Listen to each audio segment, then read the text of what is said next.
This guy might not fucking make it. There's going to be some real damage done. This was a situation that unfortunately got out of hand due to miscommunication behind the scenes. He is obviously mentally unstable to a degree. Probably not 24/7 mentally unstable, but he has mental instability. Raja Jackson's ruthless beating of pro wrestler Stuart Smith shocked the combat sports world. What was meant to be scripted turned into a brutal assault now branded criminal and career-ending. Looks like he gave this guy several heavy concussions and probably a lot of brain swelling.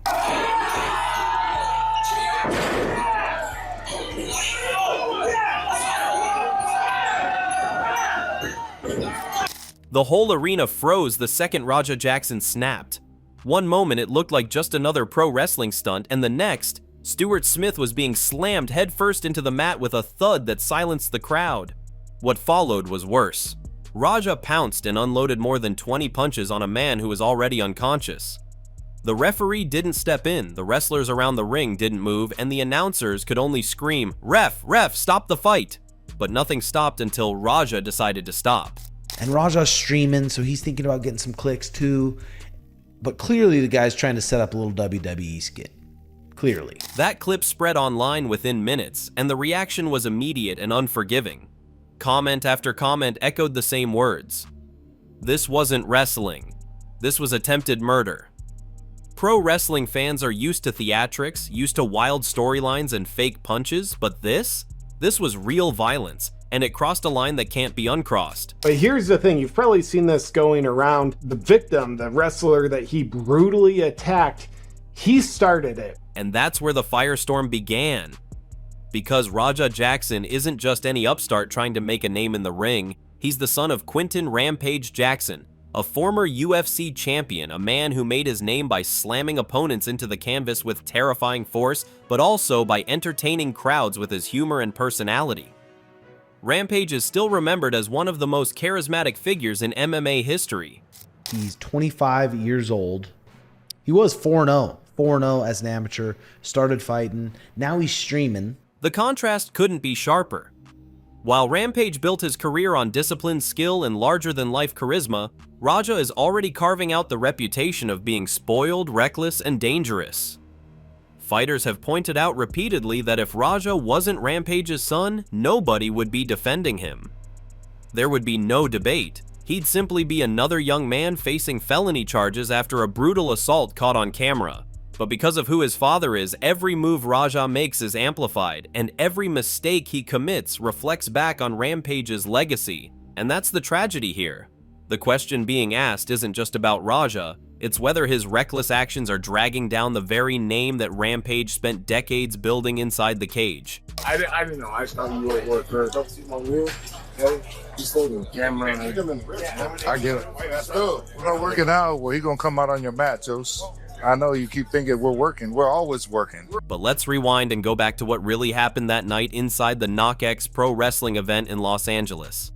The atmosphere was supposed to be fun, chaotic in a scripted way, the kind of small-scale show where fans know they're watching a performance.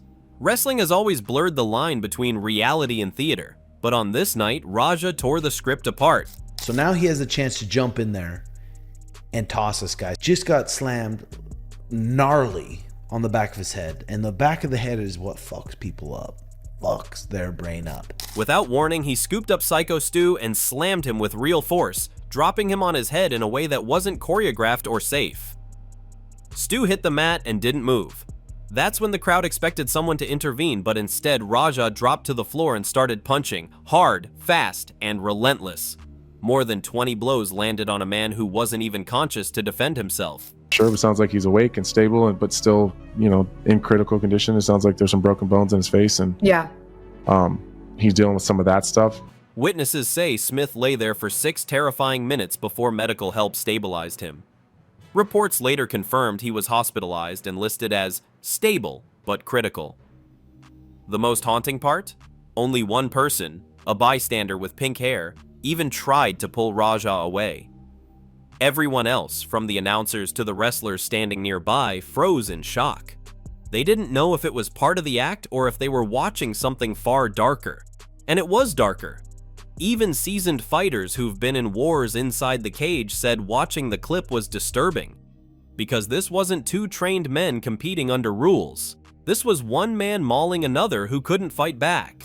It looks like he's still on the high crotch, Lifts him up over the shoulder. Now this guy's probably 50 years old.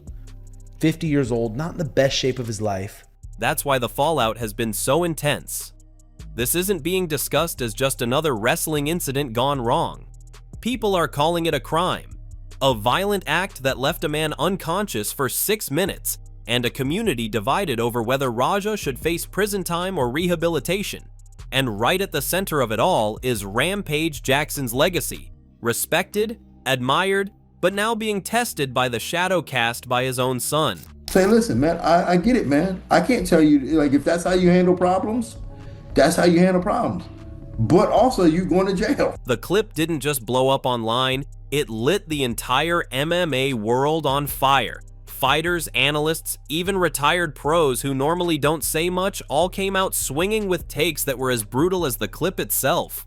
The tone across the board wasn't just anger, it was disbelief. Nobody could believe Raja went that far, and nobody was sugarcoating their words. You know, in the cage and throw the key away, man. And that's probably what's going to happen to him. Like, you know, would you say they're investigating? Like, well, there's not a lot to investigate. Matt Brown, the immortal himself, set the tone. He didn't dance around it, he didn't use polite wording. He just flat out said this was a felony. To Brown, there was nothing left to investigate.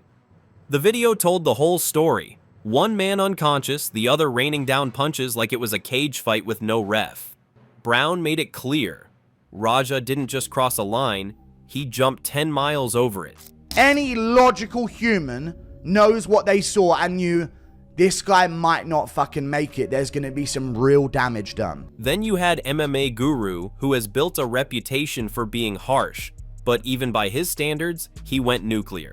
He branded Raja an animal who should be locked up.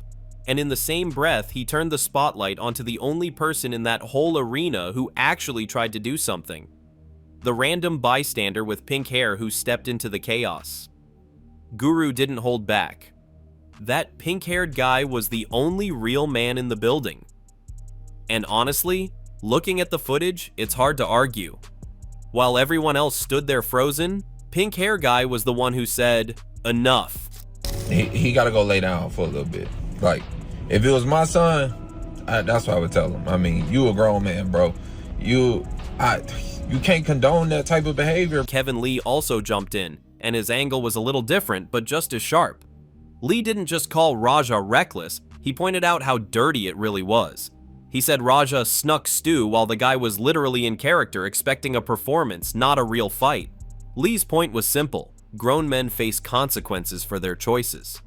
If you decide to treat a pro wrestling stage like a street fight, you don't get to hide behind excuses. So that's the outrage side of the reaction. But this is where things got even more interesting, because not everyone agreed on what should happen next. And admittedly, this is an incredibly violent attack. Sean Strickland, never one to hold back, actually shocked people with his take. While most were screaming for jail time, Strickland said no, prison wasn't the answer. And he wasn't defending Raja out of favoritism, he was speaking from his own life. Strickland opened up about how, at 19, he was staring down the barrel of a 6-year prison sentence. He admitted that if he'd gone down that road, it might have destroyed him forever. Prison, he said, doesn't fix young men. It hardens them, makes them violent, makes them bitter. For Strickland, the key was structure, restitution, and programs that helped him rebuild instead of rot behind bars. That's why he believes Raja doesn't need a cell. He needs a chance to turn his life around before it's too late. In Strickland's words, prison would just make another monster. And that split, punishment versus rehabilitation, became the real debate. The MMA community wasn't just united in outrage, it was divided on what justice should actually look like. He's forever in the shadows of his dad. Exactly. Forever. Yes. Then, in the middle of all this noise, Rampage Jackson himself finally broke his silence. And his live stream was emotional, defensive, and at times heartbreaking. Rampage said he'd been hit with racist death threats since the incident, with people painting him as some kind of puppet master behind his son's actions. His frustration was raw. Anything I say gets twisted, he told viewers. sounding more worn out than angry, and Raja didn't help. Instead of showing remorse, he bizarrely blamed the cameraman, saying it was his fault for not cutting the stream before things got out of hand. That excuse didn't land well with anyone. His dad is bigger than him. No matter what he accomplishes, his dad. It's just like when you're going out with a star. You're going out with a star. Rampage, caught in the middle, walked a tightrope. On one hand, he loves his son. That was clear. On the other hand, he publicly distanced himself, calling it bad judgment and a work gone wrong. You could see the pain in his face as he tried to support his kid without defending the indefensible. And that's what made this whole mess hit harder for fans. Because while the world was disgusted with Raja, many still felt for Rampage. Here was a man who gave everything to the sport, who earned respect as both a fighter and a personality, now being dragged through the mud because of his son's recklessness. Me saying that what happened was absolutely fucking terrible. The audience was torn, angry at Raja, sympathetic to Rampage, and left wondering how a family name built on greatness ended up tied to one of the ugliest clips the MMA community has seen in years. By this point, the outrage wasn't just from fans on Twitter. The actual MMA legends, the guys who've been in the cage, bled for this sport, and built its reputation, started unloading. And let me tell you, they didn't hold back. But when he jumped on an unconscious person and then started throwing punches, 22 unanswered blows, okay? You're talking about attempted murder. HS TikToky. Yeah, the TikTok influencer who's made a name roasting fighters and celebrities stepped in with some pure savagery. He challenged Raja to fight somebody who could actually defend themselves, and he mocked him as nothing like his father. Now that hit hard, because let's be real, being Rampage Jackson's son means there's an expectation. You don't have to be your dad, but you at least have to respect what that name represents. TikToky's comments were like adding salt to the wound, making Raja look not just reckless, but also soft in comparison to the man who raised him. There's just going to be no excuse. He's going to probably go away for a long while, especially on stream. He's on stream and he said 50 subs for a KO. 50 subs, knock him out. 50 subs. This whole fiasco cracked open a conversation about wrestling versus real violence. Normally, people know the difference. MMA and boxing? Those are real combat sports with referees, medical teams, rules, and a commission breathing down your neck. Pro wrestling? It's performance. It's athletic theater. You train to protect your opponent, not crush them. So when Raja flipped the switch from work to shoot, the horror doubled. Audiences weren't just shocked at the violence, they were horrified because they thought they were watching entertainment until it suddenly wasn't. Think about it. No ref to stop it, no commission to jump in, no doctors on standby. Just a helpless guy in character getting pummeled by someone trained to actually hurt people. Blacked out, maybe he doesn't know what he's doing, but he damn near killed the man. And fighters pointed this out too. They warned that Raja didn't just ruin his own reputation, he risked MMA's reputation as a whole. Because now, every wrestling promoter is thinking twice about bringing in an MMA guy for a crossover stunt. Who wants to roll the dice on someone going real mid-show and turning a crowd-pleasing spectacle into a crime scene? It raised a real question. Should trained MMA fighters even be allowed to take part in staged wrestling without strict, enforceable rules? Because if one man can blur the line this recklessly, the whole crossover experiment is suddenly toxic, and then came the fallout. Oh, hell yeah. What do you mean? Really? Are you serious? What? That's almost borderline attempted murder. The LAPD didn't ignore this. Reports say they're investigating and the charges floating around aren't light. We're talking aggravated assault, maybe even attempted murder, depending on how the DA interprets beating an unconscious guy. That's not just a slap on the wrist. That's life-altering stuff. And it speaks to that psyche where the child who's rejected will do whatever they can, oftentimes, to prove themselves worthy. Of course. On the career side, Raja is basically radioactive. Wrestling promotions don't want him because the liability is way too high. MMA promotions don't want him either because the sport doesn't need another bad headline dragging it through the mud. Online? Forget it. The memes are endless, the ridicule is vicious, and the calls for his arrest are everywhere. He's not just infamous, he's memed into oblivion. And in the middle of it all sits Rampage Jackson. His legacy as a fighter is safe. Nobody can erase the wars he fought, the belts he won, or the personality he brought to MMA. But his son's actions are now overshadowing his name. Every headline ties Raja to Rampage, even when Rampage himself condemned what happened. It's that unfair but unavoidable reality. Your kid's mess becomes your baggage. It's also worth noting Raja Jackson, he's a trained MMA athlete. I don't know how good, but he legitimately knows how to effectively punch people. At the end of the day, Raja's fate hinges on one thing. Does Stu press charges? Because if Stu decides to make it official, this isn't locker room misunderstanding territory anymore.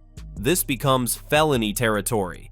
And that decision will either cement Raja as a cautionary tale or give him the narrowest shot at crawling back from this disaster. Which brings us to the closing thoughts. And honestly, they're brutal. This wasn't a fight. Fights are two people throwing down, both trying to win. This was a beating. A one-sided, unnecessary, reckless beating. And that's why MMA legends across the board agree. Raja Jackson crossed the ultimate line. But then the 10 concussions after, God, that's not good. That is not good. But here's where the moral dilemma kicks in. He's only 25. Do you throw him in prison and let him rot for one violent mistake? Or do you give him a shot at rehabilitation, structure, and redemption?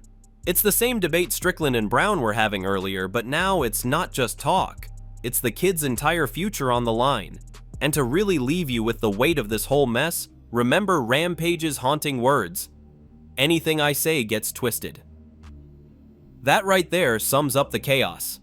A father, a legend, watching his name get dragged through the dirt because his son couldn't draw the line between performance and reality. So, what do you think? Should Raja Jackson be jailed immediately, or does he deserve a second chance? Drop your thoughts in the comments, because this isn't just about one fighter. It's about how we, as a community, decide what punishment looks like when violence goes too far.